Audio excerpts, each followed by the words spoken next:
Hello' guys, এয়া একদম কথা ক'বলৈ মন নোযোৱা হৈছে আজি। ইমানেই দুখ লাগিছে, ইমান কষ্ট কৰি পানী ইমান সোনকালে আহিলে। এইবাৰ একদম ধান ধুবি শেষ হৈ গ'ল। সঁচাকৈ কি ক'ম আৰু ন, মানুহৰ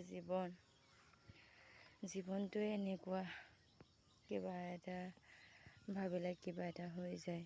ইমান ধুনীয়া ধানখিনি চব এইফালে পানীত ডুবি থাকিল।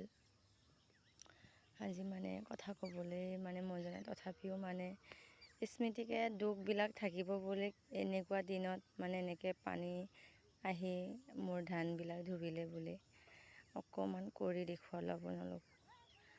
সঁচাকৈ পানীটো ইমান বলিয়াকৈ আহিলে। এবাৰ ৰৈছে বুলি কৈছে বাৰু, কিন্তু এতিয়া দাই দিলেও পুলি গজিব। আকৌ ইয়াত গৰু আছে, গৰু ছাগলী ইয়াত টিকাত থ'বলৈও চপা তৈলং কৰি দিব। ইয়াত ইমানেই বেয়া লাগিছে আজি।